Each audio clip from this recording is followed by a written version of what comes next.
Isa sa mga pangunahing pinagkukunan ng kabuhayan ng mga magsasaka namin dito sa Calabarzon ay ang pag-aalaga ng hayop.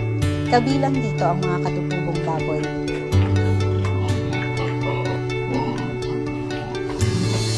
Mas mura ang pakain po sa native kumpara po sa breeding. Itali nyo lang po doon, pwede na siyang makasurvive.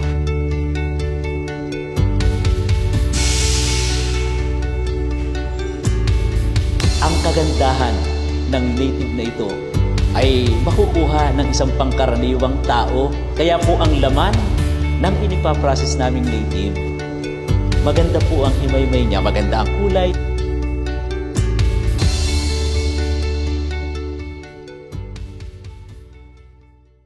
Sa isang magsasaka na naandito po sa kabubundukan, hindi po nawawala ang pag-aalaga ng baboy. Ang mga hayop namin dito, ang alkansya namin, pag nagipit ka, binta ka ng hayop. Pangkaraniwan po ay yung pagbili po nila ng native na baboy, hindi po per kilo naman ang nagiging usapan. Kalimitan po ng umaahon dito sa aming barangay, nababarating yung baboy mo. Ang tawag dito po ng binubulto, yung tingin-tingin lang. Okay, bilhin ko ng ganyan yan, o ganyan lang ang presyo niyan, o 2,000 na lang, o 3,000 na lang. Kaya nga po sa bultuhan, tapos dadalhin mo sa per kilo, bababaan naman nilang kanilang bit na ganito lang ang presyo ng ganyang per kilo. Nauobliga po na, dahil ang isa pong magsasaka kaya nagbibinta ng baboy na native namin, may pangangailangan sa pamilya. Base sa presyo na ibinigay ng provincial vet, ang mga culled sow at oversized pigs na may edad na 3 taon pataas at karaniwang tumitimbang ng 60 to 150 kilos ay nagkakahalaga lamang ng 65 to 100 pesos per kilo. Kapag ito ay naiproseso, umaabot ito ng 400 pesos per kilo. Noong 2020, nagsagawa ang Research Division ng isang proyekto upang mas lalong palakihin ang produksyon ng mga produktong mula sa karne ng native na baboy. Bukod dito, layunin din ng proyekto ang makapagbigay ng dagdag kita sa mga mag-aalaga ng native na baboy at magkaroon ng dagdag na halaga sa mga culled sow at oversized pig sa pamamagitan ng pagpoproseso. Kaya nung kami po ay mag-seminar nito, tungkol na ipinaliwanag na nga po ay yung pagpaprocess ng native pork.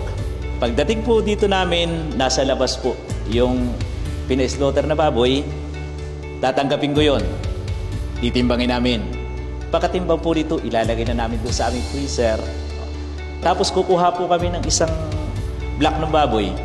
Yun po yung amin ang ilalagay doon sa aming processing table, i-debone.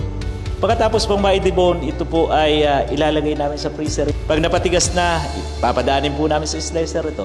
Pagkatapos may slice, may nagtitimpla na, mayroon na nagmamasa ng karne. Tapos pag namasa na po yun, i-stack ng 2 oras hanggang 3, ipapak na po. Kaya po yung 2 baboy na iniprocess po namin, natatapos namin sa loob ng 3 araw, ma'am. Okay na po yun. Yung process po namin yun.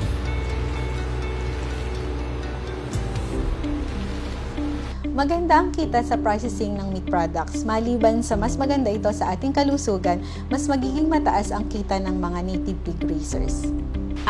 Ang multiplier farm po ay yung pagbibigay natin ng, halimbawa po, ako po ang recipient ng multiplier farm. Binigyan po kami ni Ma'am Gina ng 2 baboy. So ito po, pag po ay napalaki na namin, kami po ay magbibigay din sa iba ng parehas ng binigay ni Ma'am Gina na 2 baboy. And then yung binigay po, magpapalaki rin po sila and then magbibigay din po sila sa iba.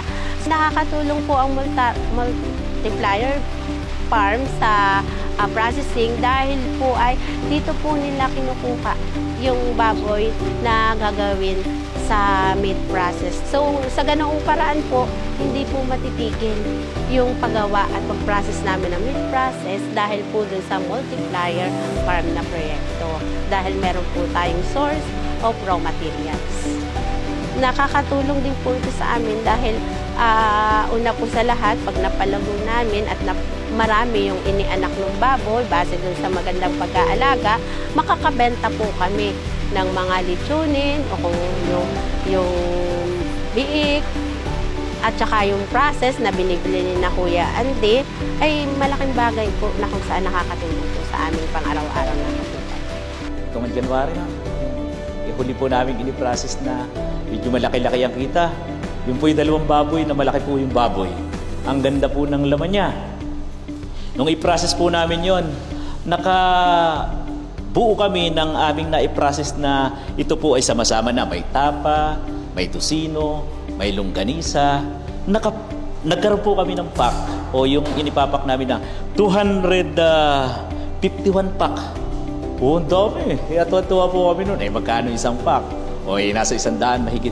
Kaya po nung buwan ng January po ngayon, ang halos kinita po namin, kulang-kulang, 20,000. Oh, ang ganda. No? Nabawasan po yung doon. Yung ilang mga gastos namin sa cost of labor, kung ano-ano pa. Kaya, laking bagay po. Una, sa aming mga nagtatrabaho. Nagkaroon kami ng araw dito sa aming pong pagpaprocess. Dagdag kita.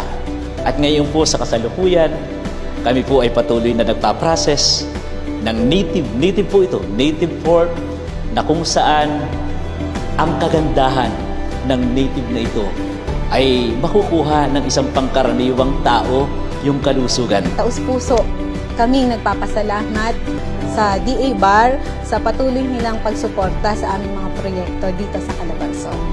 Kaya muli po, ang aking pasasalamat, taus-puso, at kasama ang aking grupo, ang Barangay San Agustin, lalo tigit lahat po sila dahil sila mismo po ngayon ay may mga native na baboy na rin na kung saan pag gusto mag-aksyon, ay, okay lang, okay. Kaya muli po, maraming salamat po sa DA.